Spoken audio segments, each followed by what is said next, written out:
Hello and welcome back to another episode of More Than Milestones. I am joined today by the incredible Eli Harwood, therapist, author, and the face behind the Attachment Nerd. Thank you so much for being here. Can you tell us a little bit about you? Yeah.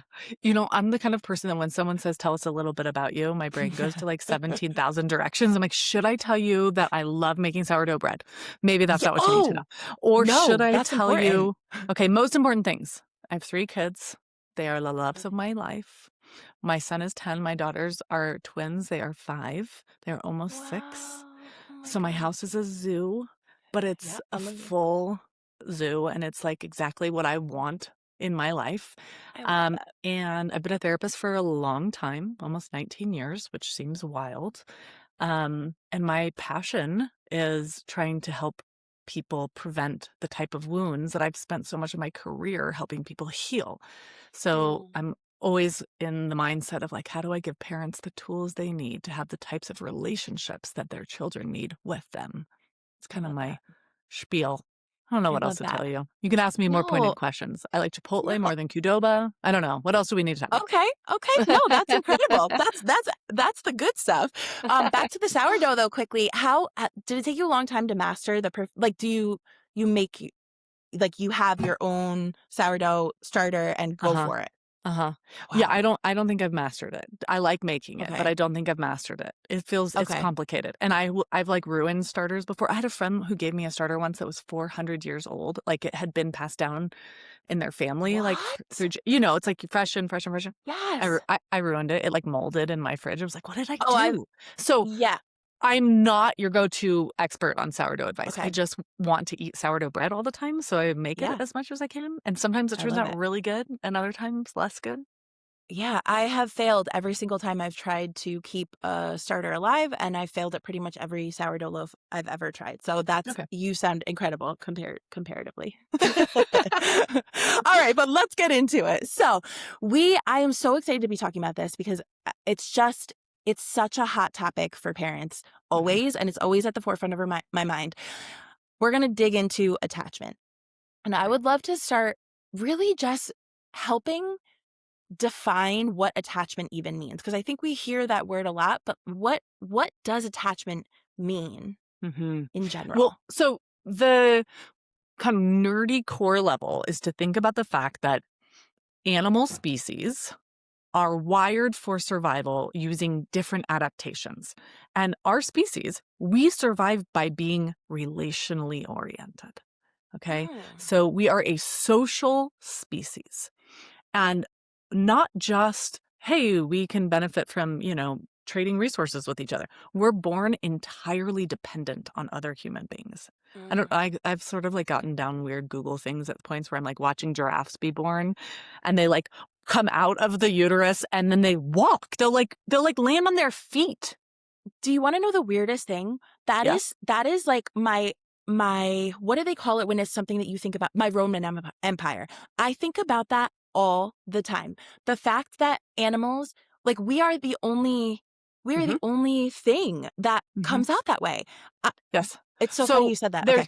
there's theories around that, which I think make a lot of sense. And the theory is that in order for us to have as highly developed brains as we have to be born at an earlier part of our development so that we can come out of the body of a parent.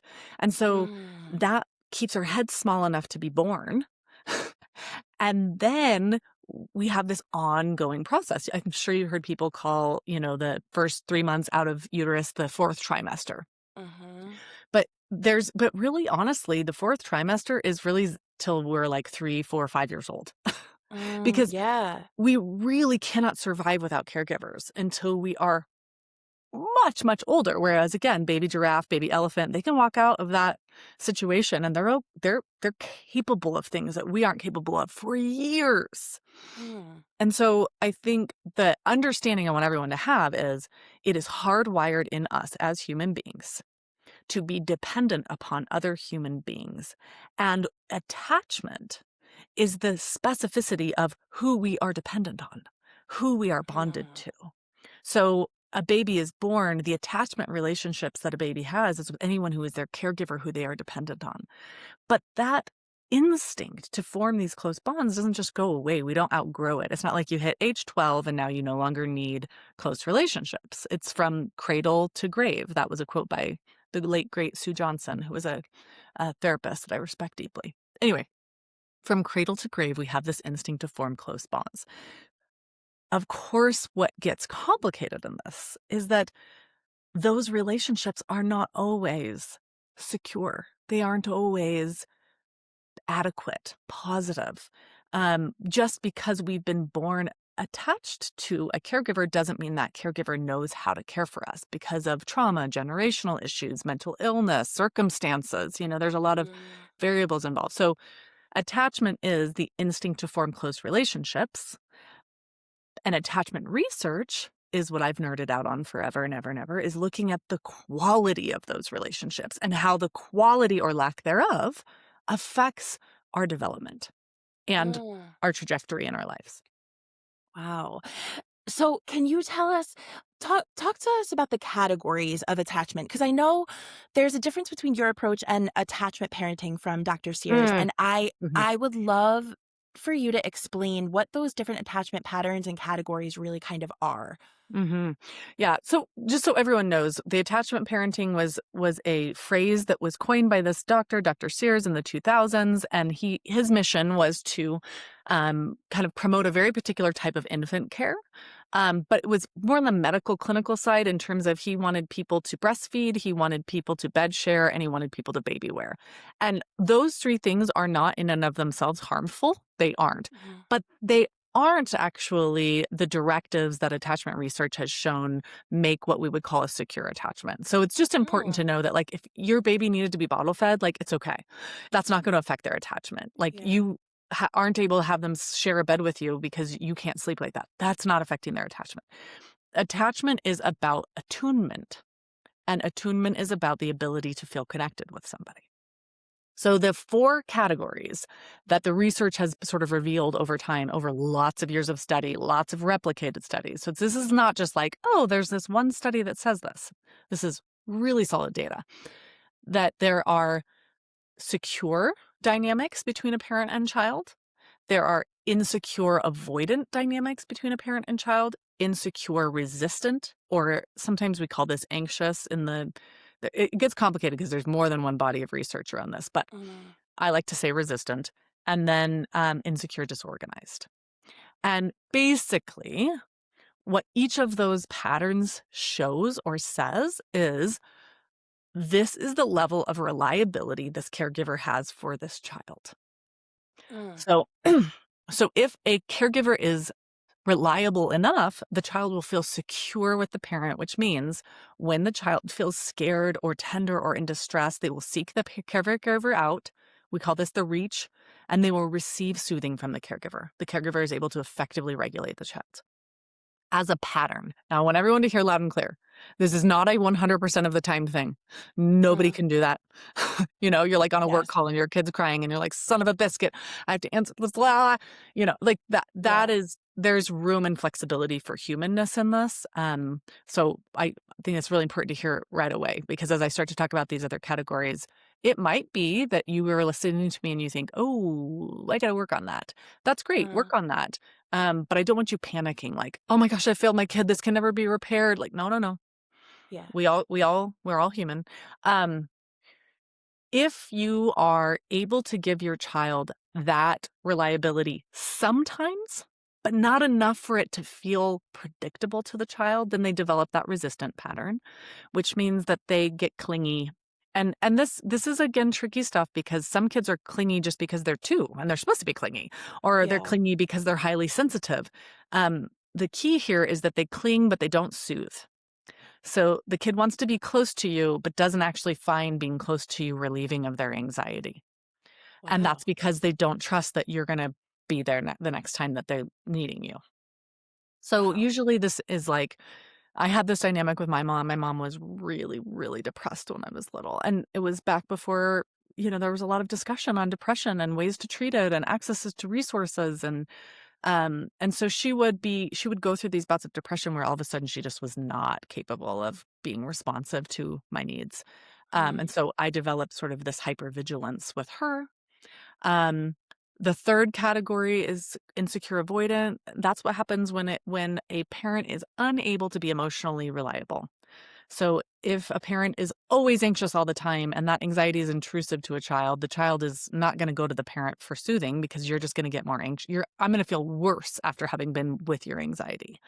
Or if a parent is so shut down that they don't respond to feelings, then a child is not going to go to them for that.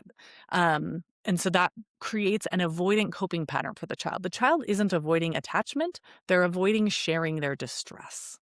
Oh, Yes, I know. this is like kind of heartbreaking. I know, and I didn't even do the most heartbreaking one yet. I So the know. most heartbreaking one is what happens when a caregiver is a source of threat or fear for a child. So if a caregiver has a severe methamphetamine addiction, and so they're tweaking out and they are scary, or they have an abusive mindset, they believe that it's their job to show their kid who's boss and they're going to do it in any means possible, then a child's attachment system gets disorganized. Because if I'm tender and in distress and I'm supposed to seek proximity to my caregiver and maintain that proximity in order to stay safe, but my caregiver is the threat I'm trying to get away from, it's really hard. It's really sad. I'm trying not to cry. I'm like chewing on the inside of my cheek. Please cry. It's what we're supposed It's to do. It's really really sad. sad. It's Oh like, my I'm God. not sure there's anything more heartbreaking in all the world than a Yeah. child with no one to turn to. And the person who's supposed to take care of them not being able to, that Yeah. it's, and being scary. So those are the 4 styles. Okay. I think we're done Okay. here. No. Okay. Wow. Okay. Go ahead. Sorry. Here's what's hopeful. I want everyone to hear these hopeful things. Number 1, it's not a static thing. It's not like you're born with an attachment pattern and you have it for the rest of your life. It's a dynamic between 2 people. And as a parent, if you haven't been able to be emotionally available, you can learn how to and shift that dynamic, and your child will shift as well. As an adult, if you didn't get to have a secure experience, you can grieve and process through that and learn secure patterns and have what we would actually call earned secure, which is a Mm. category of attachment where you didn't have secure experiences growing up and you learned secure patterns in other healing relationships as your life progressed. I sometimes want to like make a little sticker that people could like buy that just says earn secure. Maybe I'll do that someday because Yeah. I could wear it. That's me too. I had Yeah. an avoidant dynamic in my relationship with my dad, by the way. He was a functional alcoholic and just really could not give me anything. So I never brought things to him, any tenderness Mm. or any distress. So if you're listening to this and you're like, oh my gosh, I didn't have that. I'm not sure my kids have that in terms of secure attachment. You're in the right place. That's why Yeah. we're here. Yeah. What we're doing Totally. is we're working on increasing those secure patterns in all of our lives. Totally. And that's the perfect segue into my next question, which is how do you identify what your attachment pattern is and what Hmm. your child's is? Is there a Hmm. method? Yeah. Well, okay. Couple of things. One is that there's a body of research that says that you have an attachment style, and that's a different body of research than what I draw upon. It's a valid research. It's just a different way of thinking about it. But most people don't just have one attachment pattern. Most of us have attachment patterns based on each unique relationship. So, Mm. depending on how influential a relationship is, it may have more of an impact on how you cope or not. So my mom and I's dynamic had more of a profound impact on my nervous system than my dad and I's dynamic. It made me much more likely to be preoccupied in my close relationships. Do you love me? Do you love me now? Are you sure? To feel Mm. responsible for making people love me. Um, then the avoidant category, which is like, I'm just going to not need anything from you as a way to not be a burden so that you'll stick around because I don't want to burden Yeah. you and then have you leave me. But I have been in close relationships with people who triggered and activated avoidance inside of me because of their preoccupation. Mm. Um, our kids are all different and will trigger different things in us as well. Like if we have a kid that is just similar to us and we feel very in sync with them, we might be able to be more secure and available to them. But if there's a kid that's really different from us and it's just triggering our sense of, failure or our fears, we might struggle to give them the type of security they need because we're so worried about them all the time that we can't be a source of calm for them. So, Gotcha. This it's is not like which, My Little Pony are you quiz. yeah, It's yeah. it's messier than that. But I would say in general, the sign of a secure dynamic is when I am tender and in distress, I reach for my people and I receive the care they give me. I'm soothed by their support and presence. That's a secure Mm, dynamic. Um, if your tendency is to swallow what you feel and your tenderness and to distract yourself and to move away from it, uh, that's probably an avoidant dynamic. If interesting. and again, we do this differently with different people. You think about your friends. Yeah, I yeah, guarantee you can all think of like, okay, this is the friend I'm gonna call when I'm feeling like a failure. But like, I'm totally. not calling this other friend because they're gonna like, rub my nose in it or something. Or I'm gonna call this Yeah. friend because we can sense who can hold our mind inside of their mind without losing it, theirs or ours. Wow. That's what that So experience is. yeah, and this is fascinating and a little bit off topic, but I can't help but think about so I have ADHD Mhm. and I was diagnosed as an adult and it made so many things about my life and my personality Mm. make sense for me, right? Mhm. And one of the Mhm. biggest things was learning about rejection sensitivity and Oh, yes. like, my parents are incredible, they're wonderful people, but I still, like and my husband and I have a great relationship, like, he is my person, and I still, like, I'll go through these phases where I'm like, "Do you love me? Like, you promise you love me? Do you still love me as Oh. much as you did?" Like, Mm. and now I understand, but do you have an opinion about how that plays into like, how, Well, like, I'll give neurodynamics you an plays in? yes. I'm gonna give you an opinion, and it's not based on research because I don't think we have good enough research on this yet, but I think that is a really important place. If there's any researchers listening, that's a study for someone to do, is to look at the interplay of attachment dynamics and rejection sensitivity symptoms in ADHD and how are those potentially correlated or not.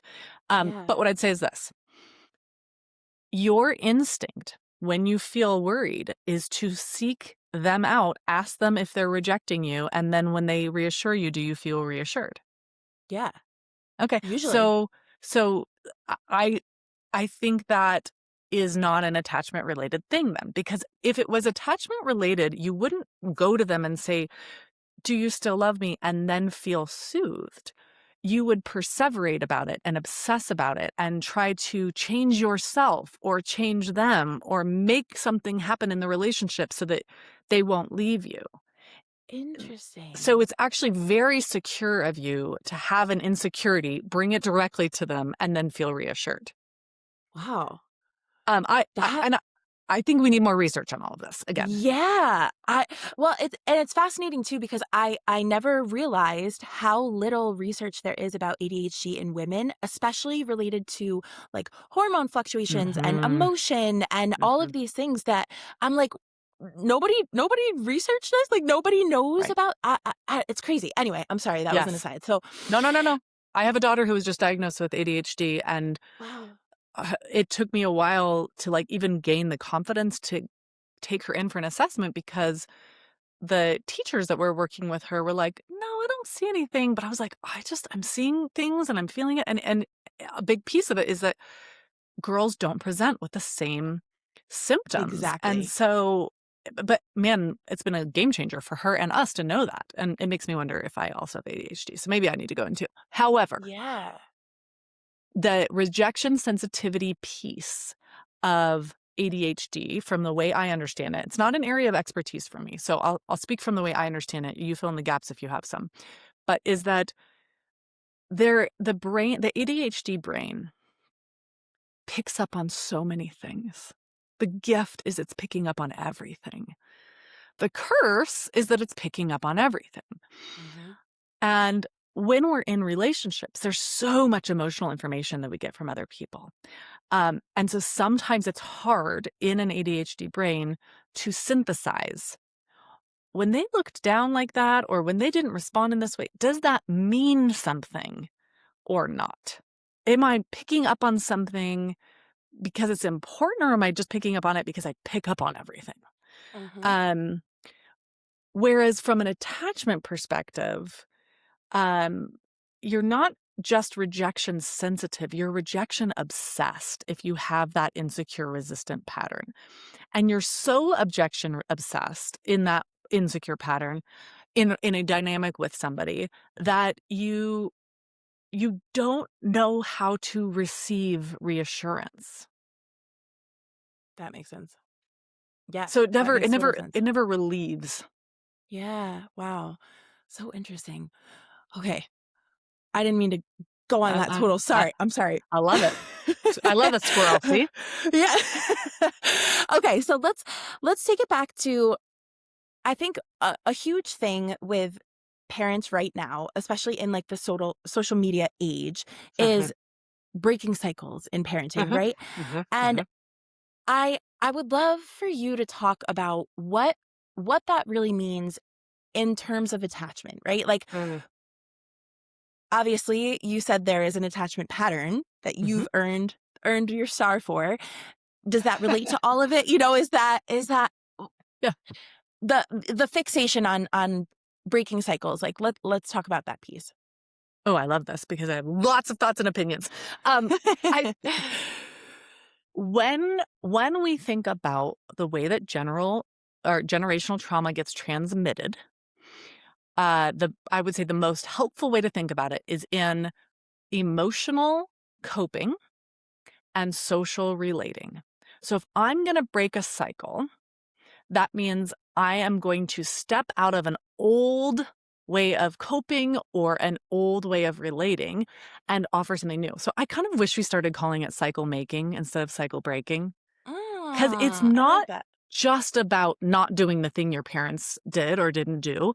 It's also about creating something in its place. And so in attachment terms, let's say you grew up in a home where nobody talked about feelings and feelings were dismissed. And so you're going to parenthood and you're like, I'm going to break that cycle. In my home, feelings are going to matter. But if you don't do the work to heal your nervous system response around that, then the energy you will bring into your household is anxious. Yeah. Could you tell your feelings matter to me? Do you know you matter to me? Do you know you love me? Are you sure you know you love me?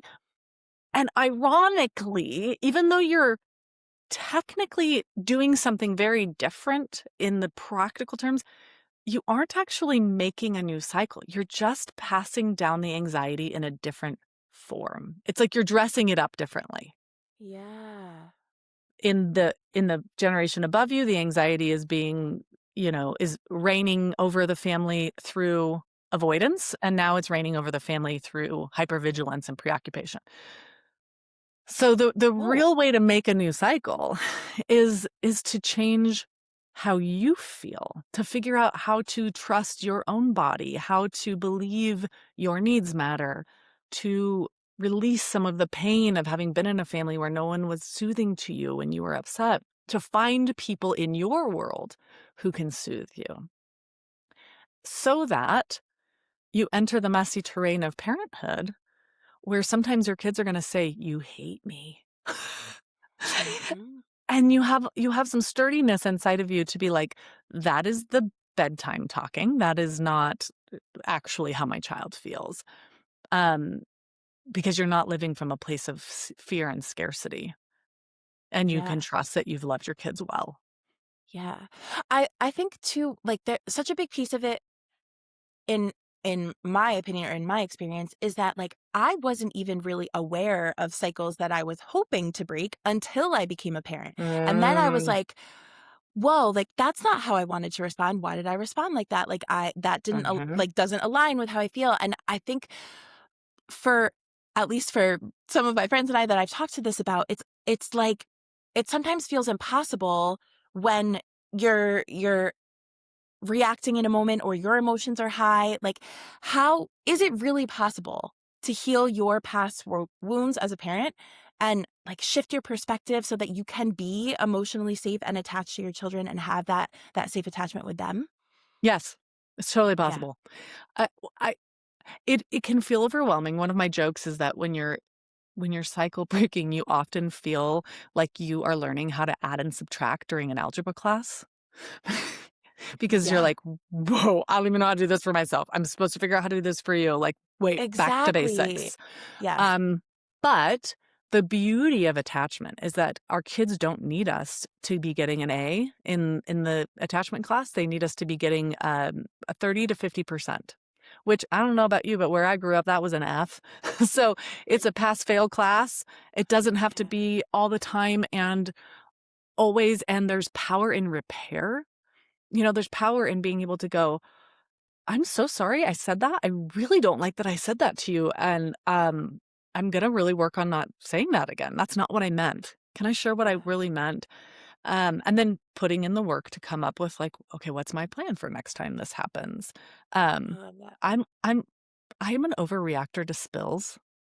I Oh. don't know what it is about spills, and my husband's so funny whenever he's in the room with it. He just looks at me like, "Really?" But there's like a full like, like, Yeah. um, Yeah. and uh, my kids think it's funny at this point. Yeah. They Yeah. can tease me about it. Is it the most secure way to respond when somebody spills something? No. No, it's not. The most secure way to Yeah. respond to a spill is like, "It's okay. It's just a spill. We all Yeah. make mistakes, accidents happen, not" Yeah. Um, and a and I think, like, that project like, that's an ongoing project for me, and Yeah. my kids will inherit some of that from me probably. I'm, like, imagining them Yeah. in the future, they're with a sweetheart, and they spill something, and they're like, "I'm so sorry," and the person's like, "It's fine, I don't care," and they're like, "Oh, yeah, my mom was a real overreactor to spills."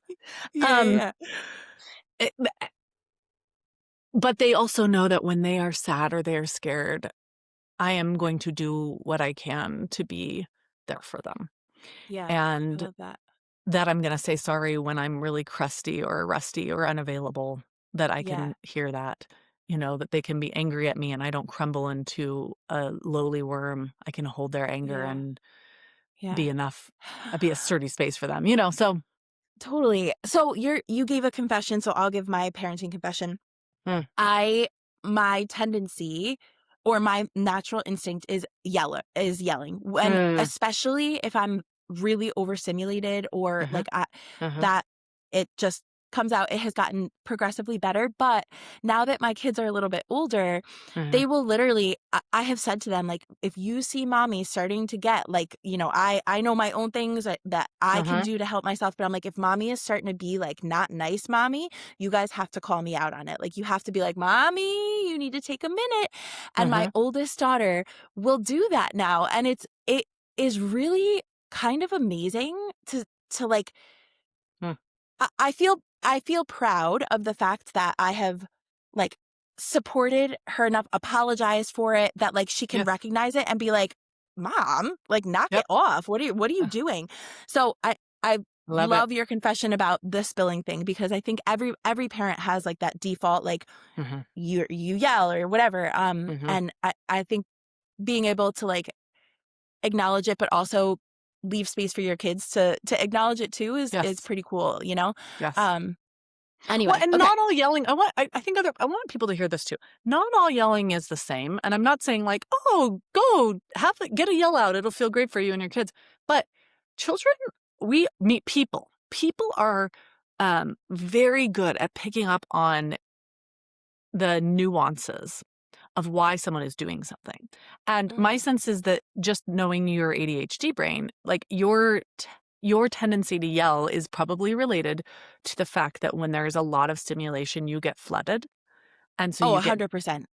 desperate. And so that yell is like, ah, like you literally cannot think or process in that moment. And it's just a kind of like a primal response. Your kids can feel that that is different than a parent who is yelling to control, submit, humiliate, different yelling. Oh my Totally god, different you body just made stance. me feel so much better. I'm gonna cry again. Alright, no, I'm gonna keep it I together. love But tears. that They're the information that we've reached something important. oh my god. Um, That yeah. makes so So much sense though, and it's spot on because it is always if I am overstimulated with noise, Mhm, that's like my big mhm, thing. mhm, My yell is typically, especially if it's like fighting and bickering, mhm. my yell is usually to like reset. Like I'm like, guys, and Yep, then everybody's like, what? And then I can mhm, like reset. Like it's not like I'm yep, yelling at them for yep. the other reason. That makes total sense. Yeah, so I don't Wow. think that your kids are walking around the world being like, "My mom's a yeller. She's a real yeller." I don't Yeah, think yeah. that's their experience. I mean, I don't know, maybe I shouldn't have I called the hope game too not. fast, but I doubt that because you're still holding their minds in your mind, right? So, like, after that moment, you feel bad because you're like, "Oh, that's not how I wanted to treat you." That's Yeah, very different than someone who yells at you and then you shut down and they're like, "Good, you learned your lesson." That was yeah, a yeah. very different relational experience for a kid. Totally. So Wow. your job is not to be calm zen mommy all the time. Nobody's doing that. Yeah. That's not a thing. And your kids aren't doing that. And they won't do it with their kids. You know, so Yeah, I think taking off some of that pressure is important. I love that. I love that. Okay, can you tell us about reflective function as we lead Mhm. into part 2 of this episode? Yeah, girl, I just love that you want to have this conversation with me because it's Nerdville and not everybody wants to have it, but it's so important. I love So it. what the researchers, the really smarty smarts, have done is like looked at all of these different pieces, components of attachment. And one of the components of attachment is a parent's ability to reflect on a why behind emotions and behaviors, not just for our kids, but for ourselves. So reflective function is sort of the grade at which someone is capable of reflecting. So let's say that my kids come home from school today and they're squabbling. My reflective function is going to be how well can I simulate the why behind them squabbling a bunch at that point. And the why might be, hey, this kid got a star award in their class and told they're a sibling and that sibling didn't get a star award and they're feeling shame and resentment. The why could be it's Friday. And so we are fried because it's Mhm. Friday. And so Friday means everyone has restraint collapse when they come home, which is like they held it together at school and now they're losing their marbles at home. It could also be, hey, my kid is neurodivergent in some way, and the bus ride home is just really chaotic. And so when they get off the bus, they've spent all of their regulation pennies on the bus and they have no more left. Yeah. And so they're taking it out on their sibling, and that's what's happening. When we can look for the dignified explanation and find understanding for why our children are feeling something and doing something, it creates trust between us and them. And think about this for yourself. You mess up at Mm. work, and there's someone in your boss can say, I totally get why you did that because you thought this was the more important thing. And I really pushed that for you. And then you didn't do this. And like, as opposed to someone coming and going, why would you do that? Mm.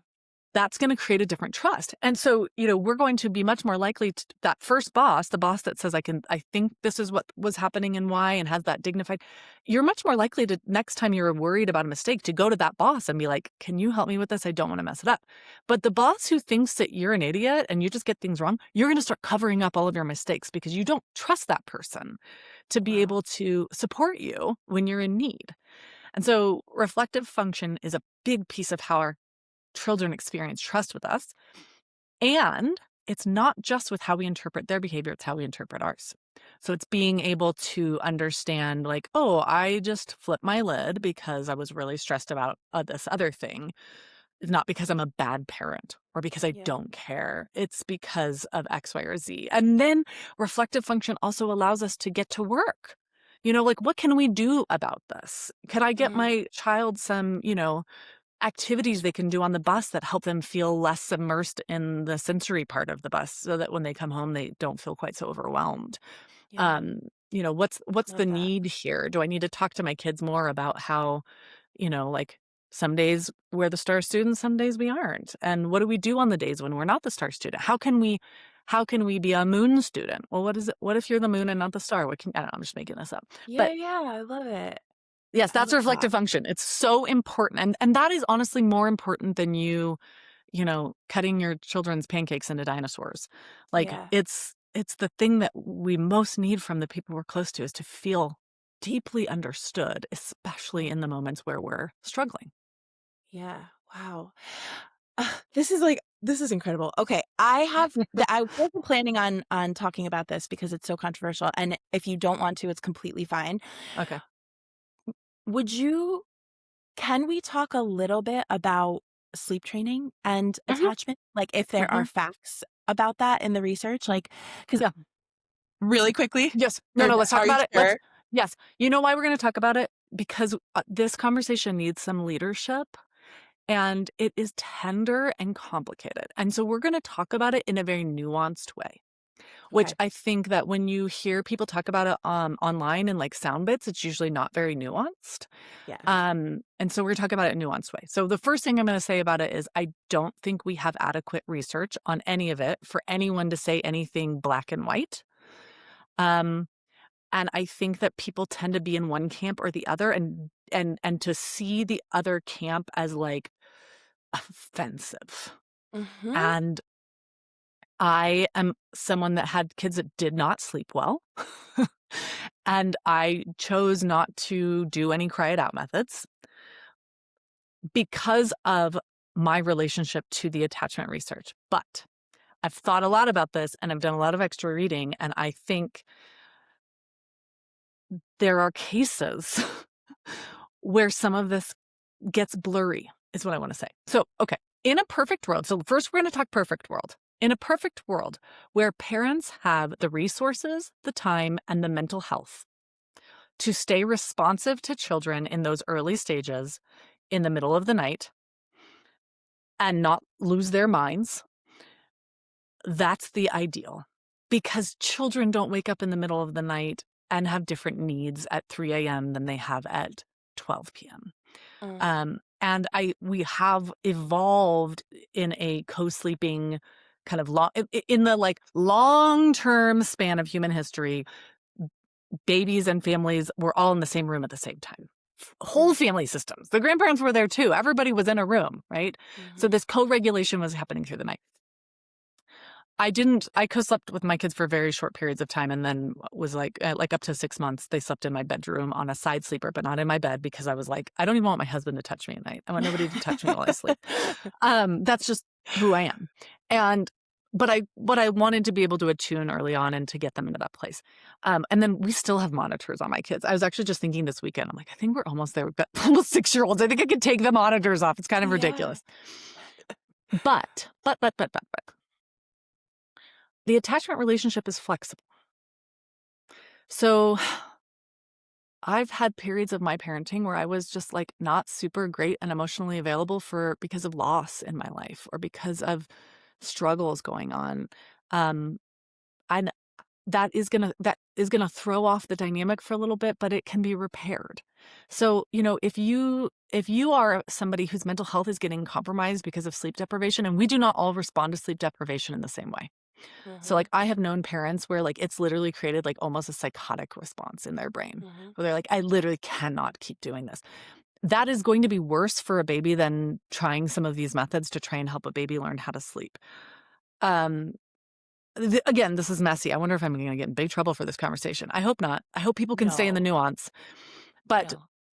but that being said, like, it depends on the kid. So, like, there are kids who, like, if for 3 nights you just really work hard to, like, wean them off of that, they'll stop eating at night. I think night weaning is a great way to help with sleep, but you can do that without just leaving a kid by themselves. So, obviously, I have a hard time with a kid just being left by themselves. I do have a hard Mhm, time with that. But I think there are other ways of helping kids learn how to sleep that don't create a lot of suffering for the child and won't create long-term damage. If you have a kid and you train that kid in 3 days and they start sleeping through the night, and during the daytime you are highly responsive and attuned and, like, is that gonna create lifelong attachment pain for that child? I don't think so.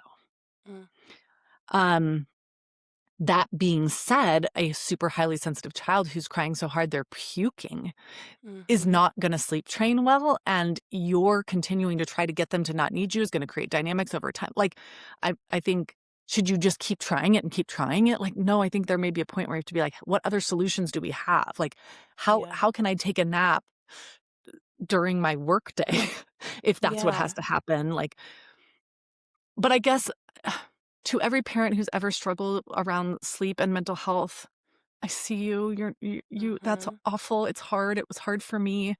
To every child or person who feels like their parents went, "You're fine. Get over it. You just, like, cry it out so that I don't have to be there for you anymore." Like, I get why you Yeah. are super sensitive to this conversation, Mhm. because no, it's not okay. Babies don't just stop needing us. Yeah. It doesn't work Yeah. like Yeah. that.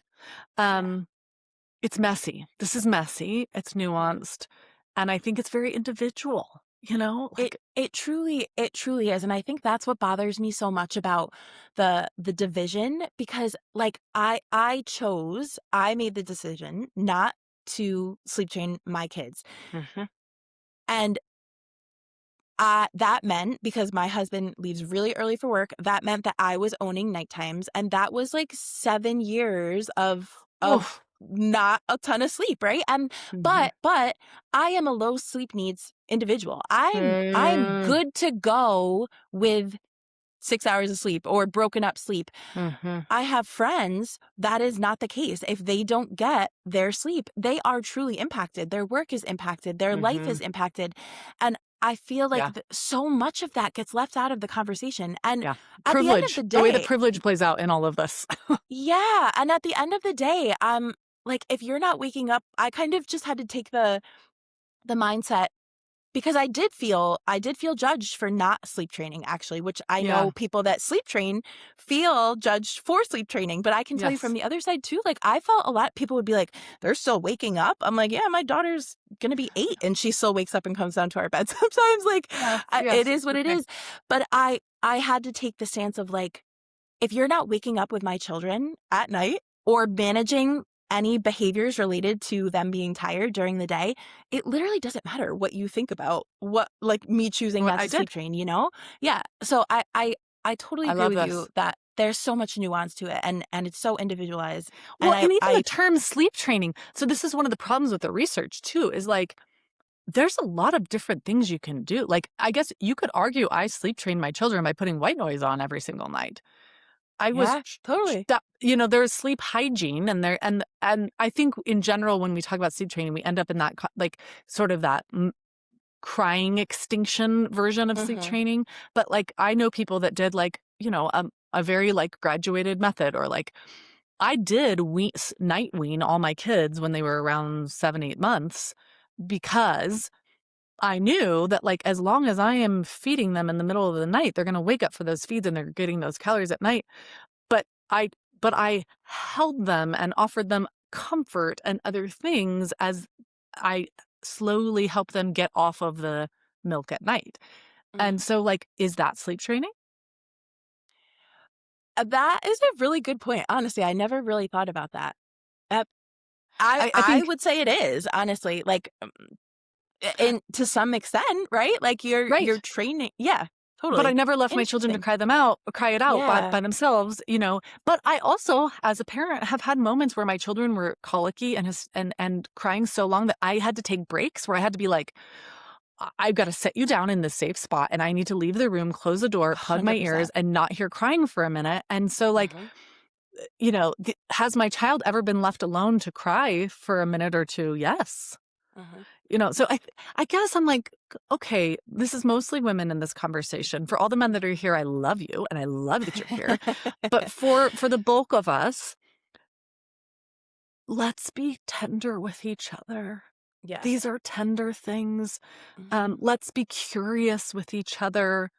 Let's not jump to conclusions. And it's good to advocate for children. It's great to advocate for children, but also there's a lot of children with a lot of very different needs and a lot of families with a lot of very different circumstances. And so, like, Totally.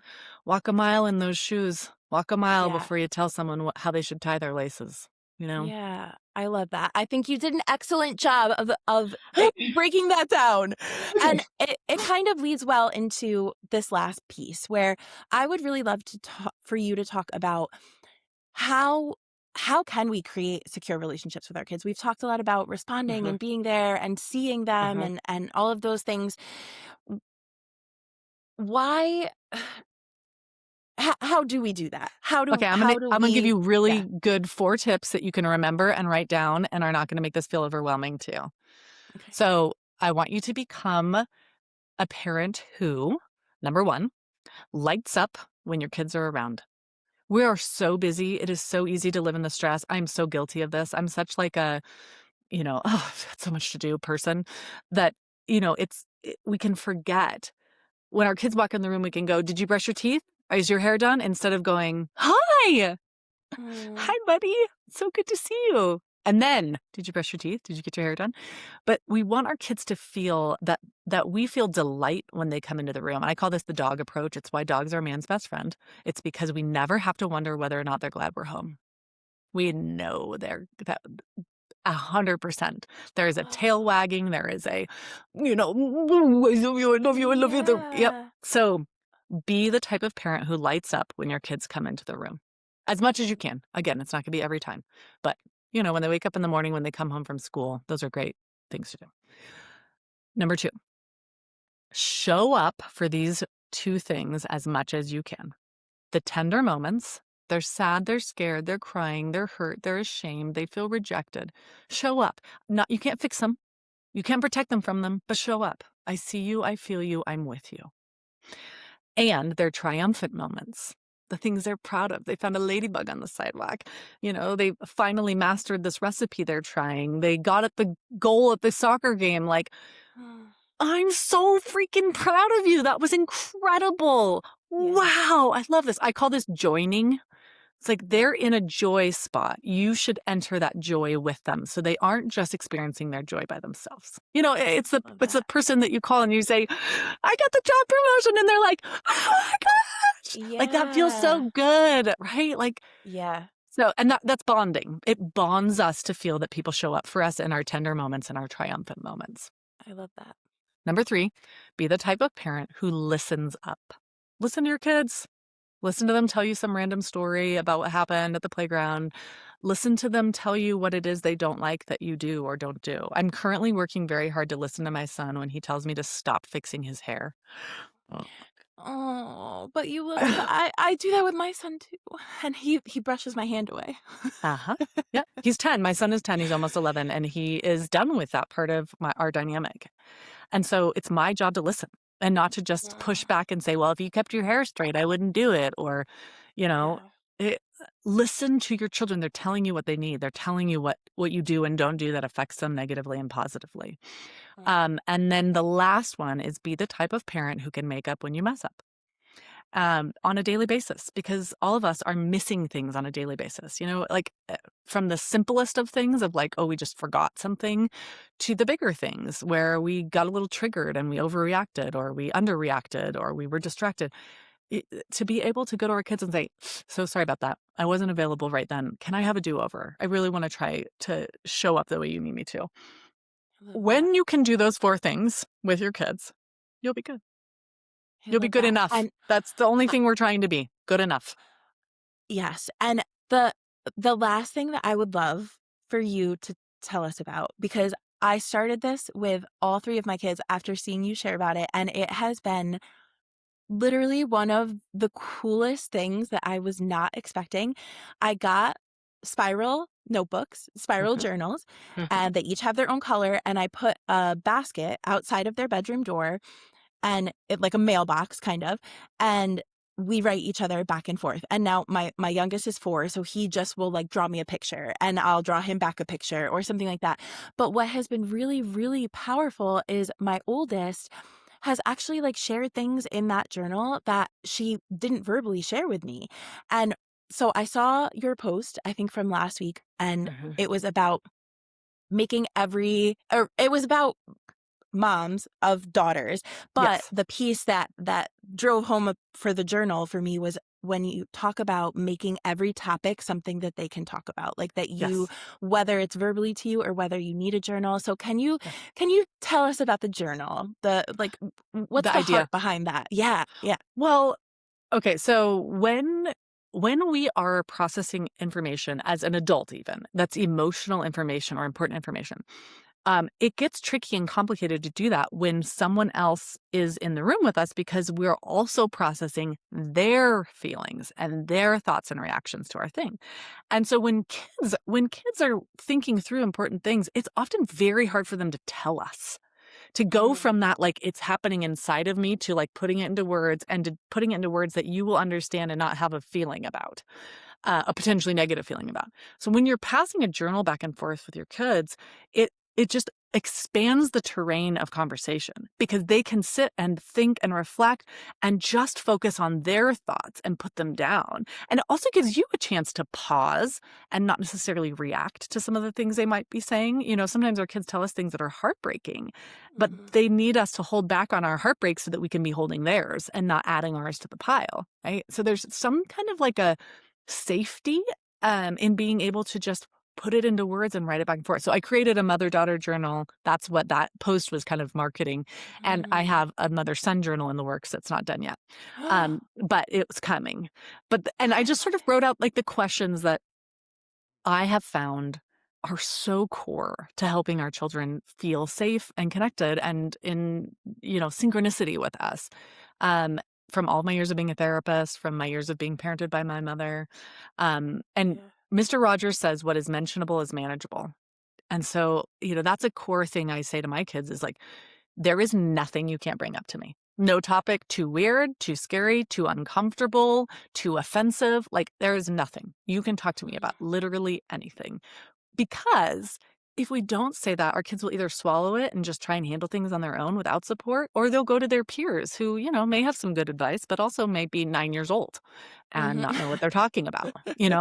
So I think, Yeah. creating a relationship dynamic where our kids really sense they can say whatever they need to say, ask whatever they need to ask, and that we will be responsible to regulate ourselves so that they can have that safety with us. I love that. I love that. Well, that is incredible, and I I think I feel like that is a really, really good overview of so many incredible topics. Like, I'm, like, sitting here, like, I don't wanna get off. I don't want this episode Oh, to end, but I feel like that was really perfect for what so many of us, I think, will need to hear, like, the validation that we're doing a good job, and if you're worried about doing a good job as a parent, you're yes, probably good doing sign. a good job. Good sign. You Yep, know? yep. Yeah, yeah. So, thank you so much for this, and can you just tell us one more time, where can people find you? Where can people find your journal? Where can Mm, people find your resources and yes. information? Give us the Yep. So, rundown. okay, so I run my mouth for free on the internet, attachment nerd on Instagram and Facebook primarily. Every once in a while I'm on TikTok. But if you're looking for more like deeper resources, I actually have 4 books, which is I love to write. I love it so much. It just Amazing. helps my brain. So, that's probably part of my love of the journals. But there's a Oh. journal for adults to kind of work through your own attachment stuff and learn how to be secure in your adult relationships. There is a book I wrote on raising securely attached kids that helps you learn basically what's the research say in more depth, and then what does it look like to actually do this in a lot of scenarios. Mm. And then the Mother Daughter Journal, Uniquely Us. And I actually have another book coming out in April that's called How to Deal with Your Beep So Your Kids Don't Have to.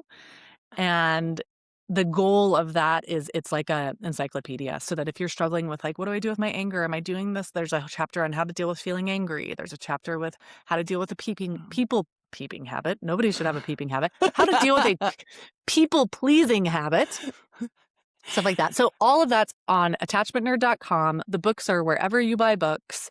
And I have a secure parent program. If you are like, I actually really need some extra help. Like, I don't really know how to do this. My parents were really rough, and I can tell I'm not giving my kids those things. That's at attachmentnerd.com, and I want anyone to be able to access that. So there's a actual price, and then there's a pay what you can. So if you can't Yeah. afford it, I want you there. You are truly incredible, and I feel so honored that we got to have this conversation because you are, like, changing the world, like, Oh, you're amazing. ditto. Thank you so much for being here. I Why am I so love being with you. emotional? Because you're my Y people. You're my yeah, people. You're a tender heart, and you care yeah. really, really, really deeply, and I'm so glad you're my people, and I'm so glad you asked me on. Oh, thank you so much, and this will not be the last time that we connect, I can assure you of Great. that, but Thank you again, and we will see you next time on another episode of More Than Milestones.